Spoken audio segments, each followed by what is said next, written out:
Listen, you know what time it is. It's time for another episode of your favorite podcast entitled, We Hate You, Internet!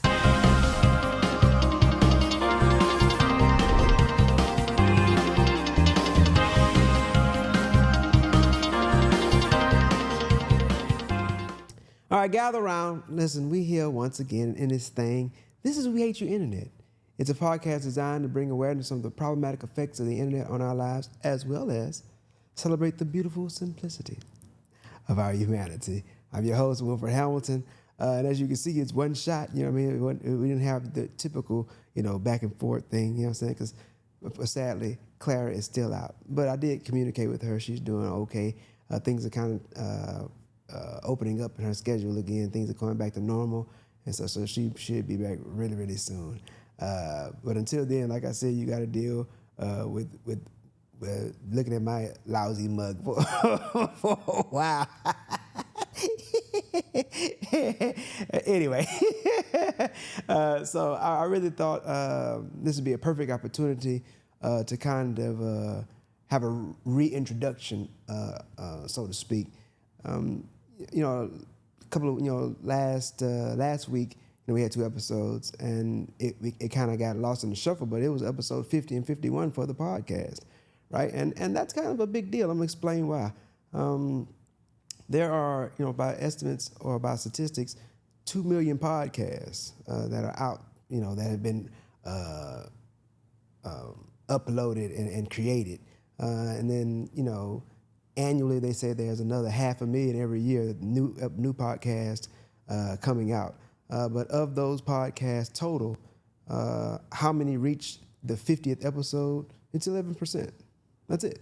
And for We Hate You Internet to be not only thriving at this is episode 52, but we feel like obviously our best content is still well ahead of us.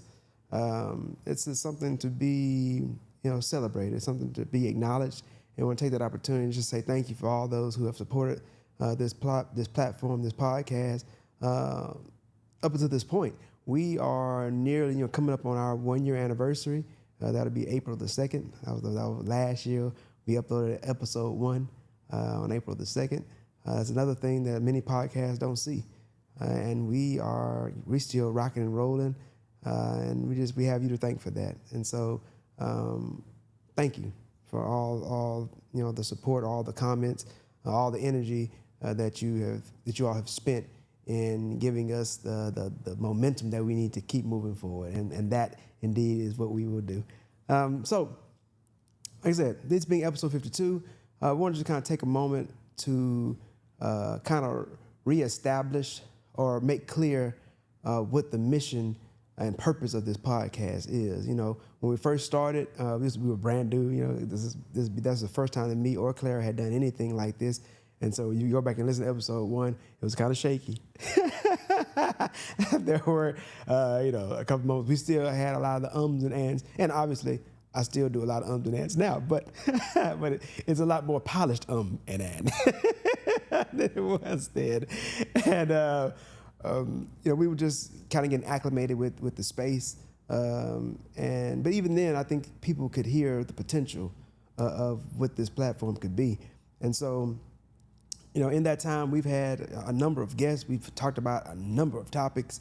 And like I said, but I really want to kind of dig in with this episode and deal with, what it is, what is our mission with this podcast. My hands, I'm usually doing my hands with this microphone is kind of here, so it got me kind of shackled. My right arm kind of shackled. But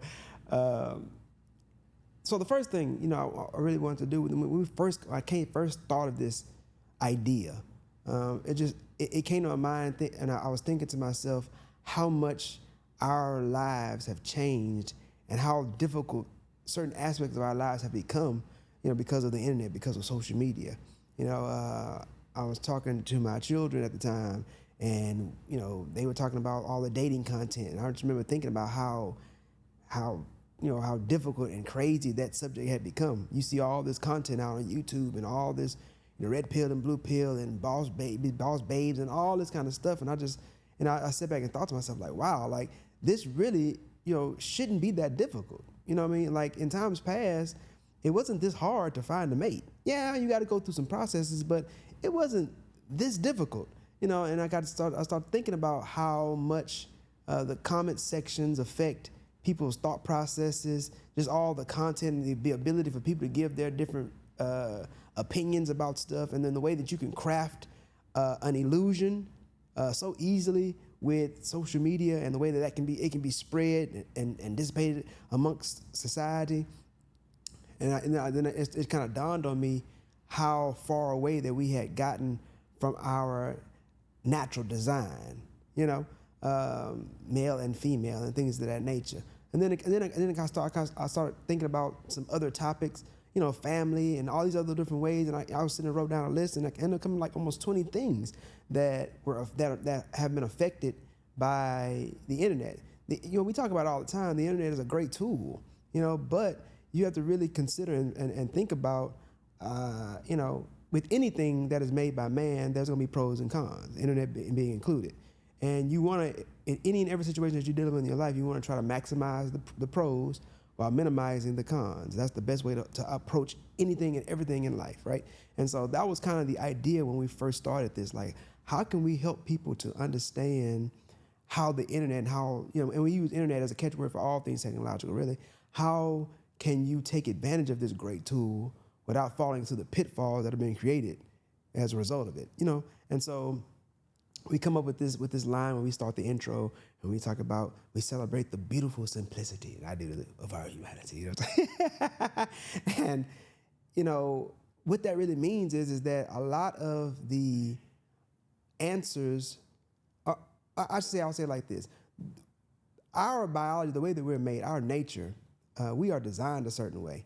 And a lot of the issues that we face in our time is a result of our departure from our natural order, our natural design. And so there is a beauty to the way that we're designed. There is a beauty to the way that we function if we actually take the time to slow down and listen to it. And I believe that re-engaging our core design without necessarily abandoning our innovation and the developments that we've made, but never losing track of our core design, we'll stay tethered, stay grounded, I guess you can say. I just feel like as a species, we have gotten so far away from our natural design, and that's the reason why. And that's the reason why you see so much the degradation of like our mental health, our society as a whole, our ability to socialize, to get along, to compromise, things of that nature, is because we've gotten so far away from what it is to be a human being. And so, you know, we think about, one of the things I always talk about when we're having our discussions, you know, we're discussing different things, is, you know, what we want to do is, and this is one of our missions, you know, this is our purpose. It is the reclamation of the reclamation and the maintenance of our humanity. That is what it is that we really aim to do on this platform with all the guests that we've had and the guests that we will have in the future. All the topics, it kind of always revolves around helping people to kind of get back in touch with what it means to be a human being, you know what I mean? And then maintaining that moving forward. Because once again, as I said, that is, I believe, the key in order to finding your peace, you know, finding your peace and your purpose, you know? And so some of the goals that we have for the platform, and these are kind of things that we talk about. We deal with the dispelling of illusion, right? Helping people to understand the reality of things, because once again, that is an issue. We talk about, and I had these things in my head, and I'm kind of shooting from the hip with this episode, but you know, helping people to realize and operate in reality. We function in a way where, you know, a lot of the things a lot of the way that we operate is dictated by illusions, by imagination. You know what I mean?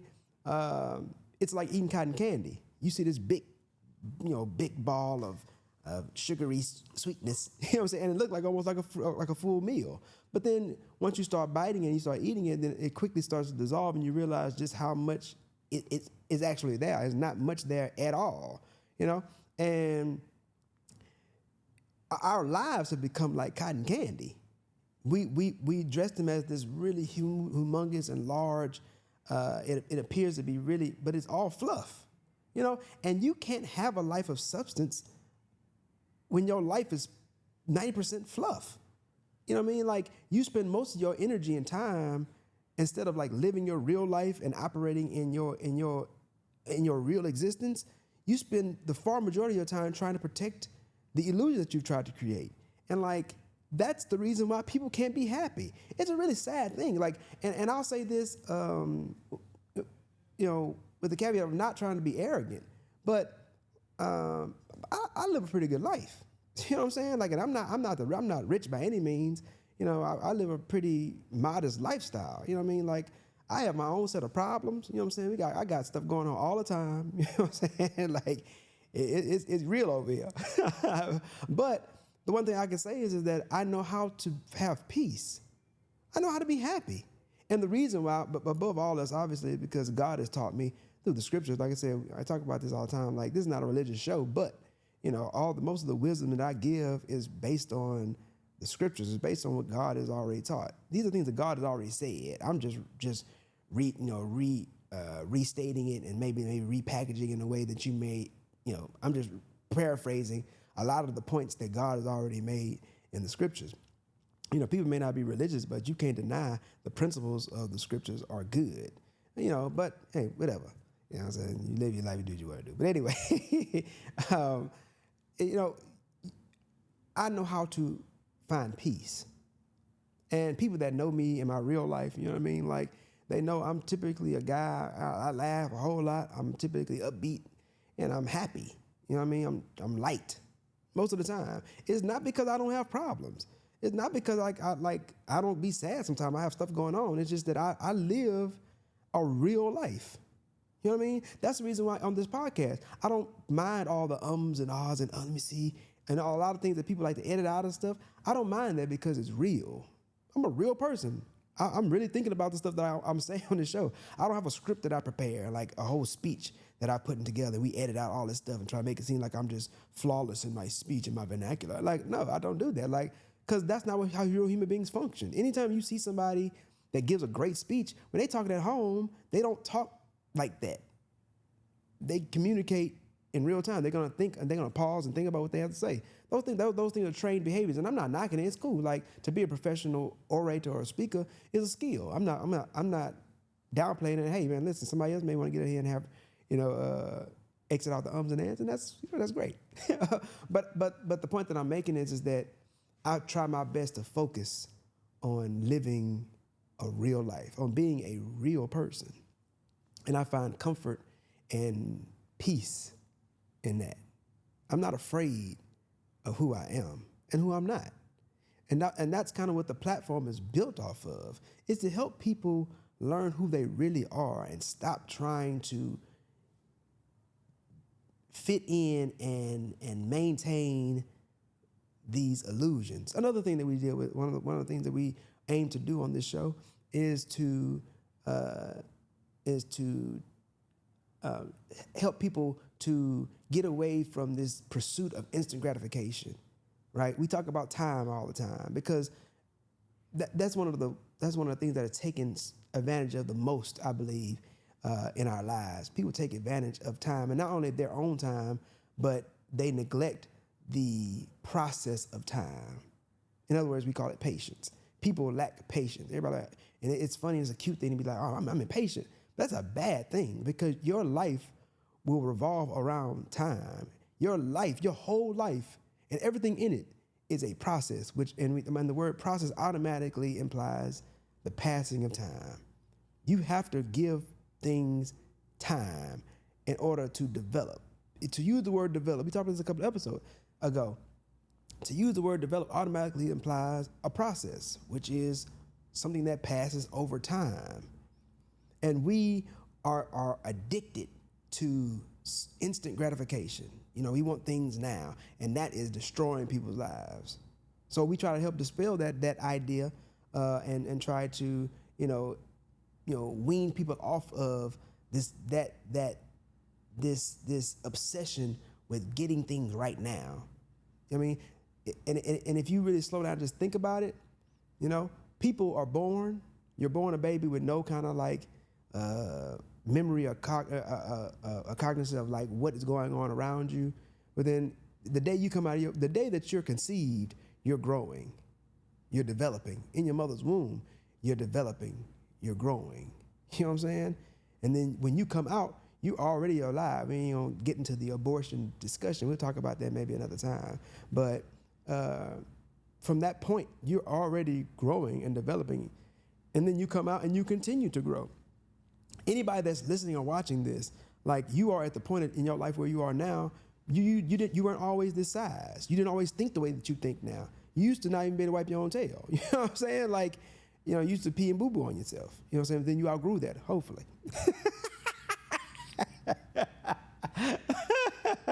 That's a joke. But that stuff takes time. You learn how to ride a bike. You learn how to walk. You learn how to feed yourself. You learn how to cook. You learn how to drive. You learn how to get a job. Like you learn how to maintain a family. Like you learn all these things. All these things are processes in time, and everything in your life will take time. And so desiring something to be fast, it's cool. We have Amazon Prime. You get anything you want in 2 days or less, and it's great, right?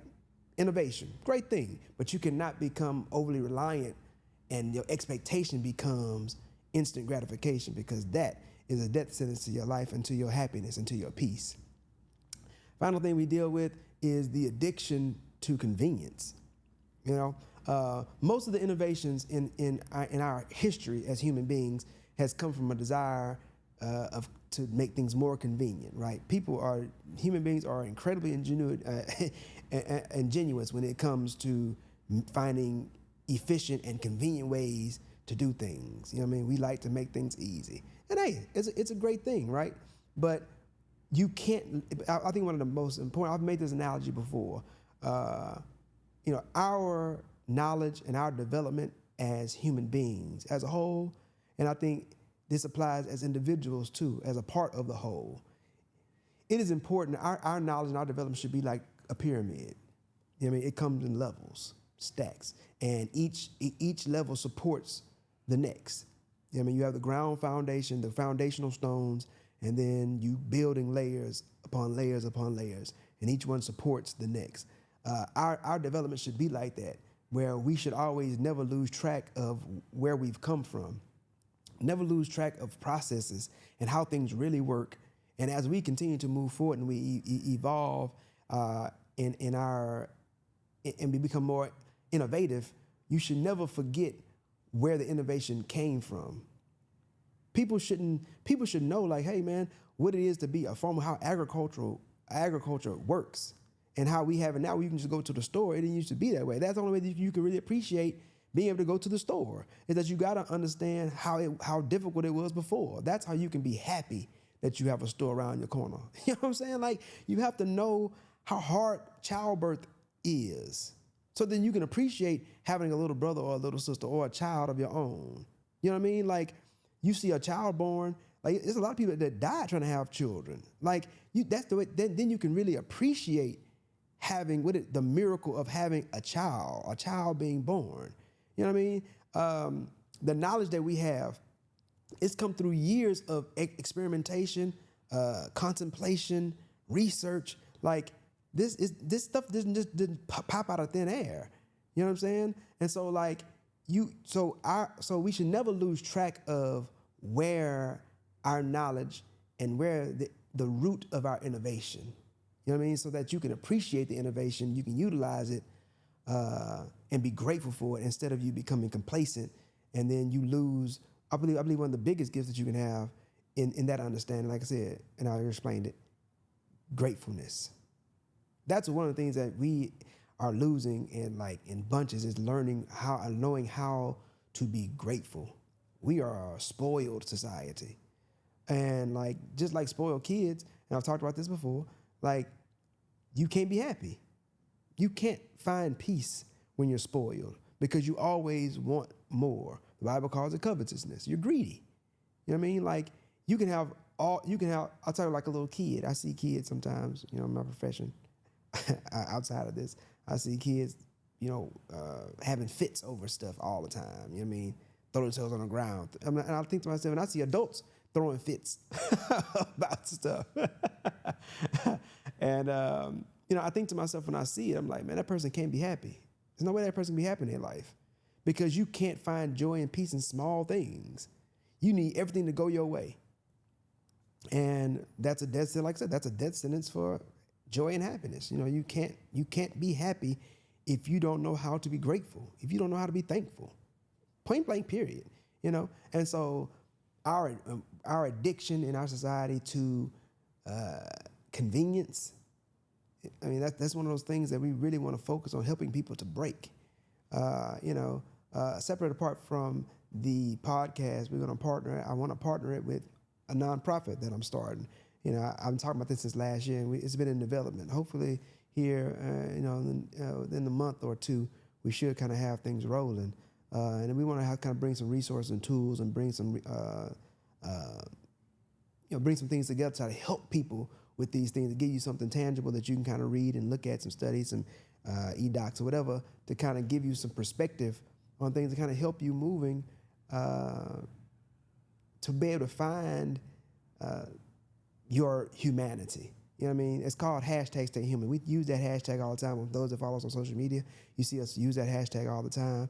And really what that it's just a reminder. Like, you're a human being. Sometimes when me and Claire are on the platform, somebody may do something that humans do, like burp or something. You know, we haven't had anybody have any expelling of gas from the other end yet. And hopefully we don't. But, you know, any kind of hiccups or any kind of imperfection, we just say, hey, stay human. You know what I mean? Because imperfection is a part of humanity. And it's so important that people understand that so that you don't create this expectation of perfection. You know, one of the things we talk about all the time, we have these AI update episodes. And a part of that, I talked about this last week on the episode with Colton. Like, AI will push people even further into the illusion of perfection and the expectation of perfection. And even they will desire even more instant gratification. And they're going to become, their addiction to convenience is going to become even greater. And it's going to rob people, like I said, of their peace. People, I've said this in, like, man, I can't even count how many times I've talked about, and we've laid out the process of how this thing is progressing and where our society is going. You know what I mean? You see these people committing suicide and all these crazy acts. This is a part of the process. This is a part of the problem. The stuff that we're mentioning, this desire for instant gratification, this convenience, like the desire for people, their expectations are out of whack. Their desire for everything to be the way they want it to be. And they want this perfect world, the world that they see is perfect. And really, their version of perfection won't even be perfect either, because they're not considering the downsides of the issue of the world that they're living in. I mean, I thought about that. Man, you know, I wish that the world was like this. And I kind of came up with this idea in my head of how everybody would be.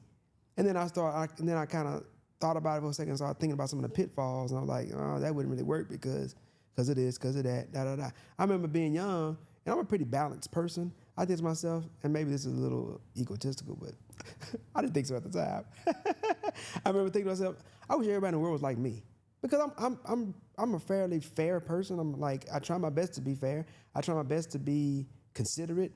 I try not to be selfish, because I think those things are bad things.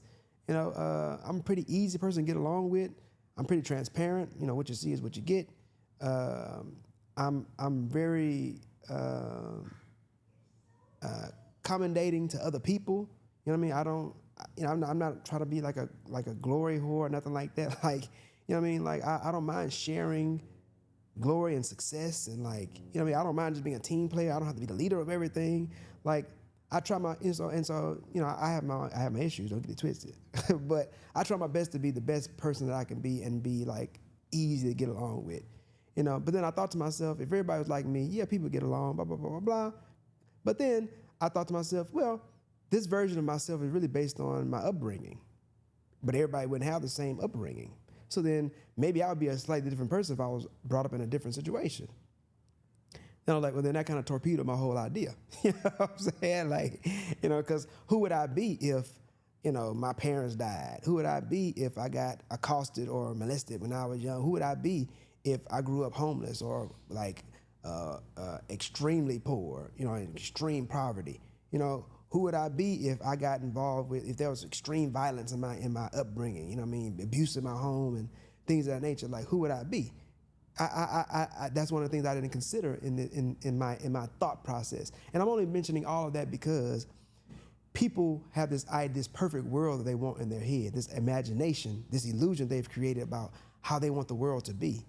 And a lot of times they don't consider the pitfalls in their plan. And the point that I'm making is that there's no such thing as a perfect world. There will always be problems. You have to accept that. Living in reality, we talked about that. You have to accept that, like, the world will never be what you want it to be. And even if it was, you're imperfect. So your plan is going to have flaws inherently. You know what I mean? Like, the way, if you could shape everything the way you want it to be, it'll still be messed up. It'd probably be worse than what we got now. You know what I'm saying? Because a lot of things that you just can't foresee. You're not God. You don't know everything. Just bottom line, point blank, period. So then you can learn to say, okay, I can accept life the way that it is. I can accept the portion of life that I have control over, myself, my own actions, my perspective, my development. I have control over those things. And I can wield that control to bring about the peace that I can create for myself in this world. I'll never control everybody else. I'll never control the government and the way that other people think and the way that other people function. So I should never set my expectations on those things. I should just focus on being the best version of myself. That's where you spend your energy. You know what I'm saying? But a lot of times, people seek other things, and that's the reason why they have such a hard time coping in the world and in their lives. Your expectations are out of whack.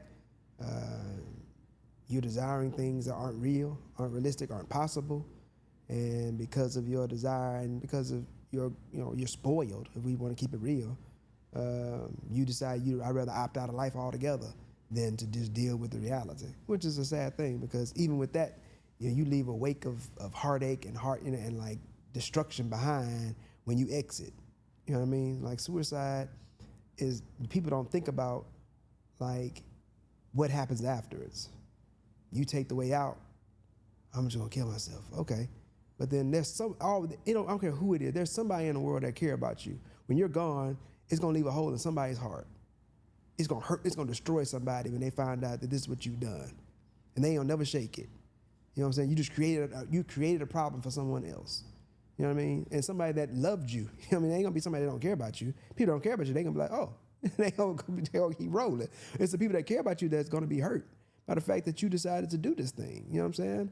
And like, it's gonna be a hole in their heart for the rest of their life. You know what I'm saying? Like, but anyway, I don't want to get into that too terribly much, because that's a complex thing. I get it, but it comes right to the point that we're making. So those are the kind of the goals that we want to accomplish with the podcast. And finally, I want to kind of deal with support, right?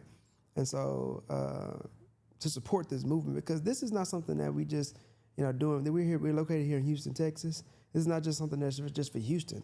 I'm an African American male, but this is not just something for black people. You know what I mean? Because all of us are human beings. And it's something I really sat down and I was really purposeful about when putting this together. I'm a proud black man, you know what I mean? But this platform is not just for black people. It's for all people. Because everybody got issues. Everybody got trouble. All of us are just people. All of us are just imperfect people. These whole the constructs we have in our society, a lot of this stuff is just illusions. The whole, black and white thing in America especially, like it has history. I'm not saying that the history is not real. It is real. You know what I mean? But like, we're still just dealing with people. Rich white people, I'm gonna say it from a black perspective. Rich white people are just people. They're not perfect. They don't know everything. They don't have all control. They still got their own issues that handicap them. They've done they've not done a great job, but they've spent a lot of their time and energy and their generations putting up facades, creating illusions that this life is great and blah, blah, blah, blah. But like they don't even live real lives. You know what I'm saying? Money don't solve all your problems. Resources open up doors, but then those doors come with different problems, different trouble. There is no such thing as a problemless life. It don't exist. It doesn't exist. Hispanic people, Asian people, Middle Eastern people, African, whatever you talking about, everybody got problems because they just people. It is what it is. You know what I'm saying? And so every human being on the planet can relate to the stuff that we talking about on this platform, and it's for every human being, color, creed, race, whatever. Like, this platform is for all human beings. That's what it's designed for. And so if you see the value in the things that we've been discussing, you say, how can I support? It's a couple of ways, right? In the bio, typically we'll have a link for a thing that says "Buy me a coffee," and it's a platform for creators, just to help for people to be able to show support. You know, you can make a donation with for the price of a cup of coffee. That's the design. And right now it's like $2. You know what I'm saying? You can go on and just give $2. It's nothing, right? All this stuff costs money. You know, this room we in, it costs money. These seats cost money. The camera I'm looking at costs money. These lights are all around. It's a guy in the back pressing buttons. He costs money. You know what I mean? Anyway, for this service only, I want to make sure that's perfectly clear. You know what I'm saying? But all this stuff costs money, and I pay it out of my pocket. And I'm not tripping because this is what I've purported to do, and I see the importance of it. But there may be those who say, "Man, I want to support." You know what I mean? That's one way that you can do it. You know, and that simple gesture, it just shows not only is it $2, which they all add up, but more importantly, it just shows that hey, man, I see the value in this content. That's what it shows, and that above all else would be greatly appreciated. So if you're listening, and you have the opportunity, you might say, "I want to support," or "I feel, I think I'd support that." Well, then, hey, that's one way you can do it. The link will be in the bio. Just go in. It's $2, $4 for me and Clara. She will be back, so I'm sure, and she does love coffee. And then you can donate however much you want, and any amount will be grateful, because we want to do some big things with this platform. We want to bring on some amazing guests, and we want to reach the globe, and so it's going to take capital. It's going to take more money than I got in my pocket to get done.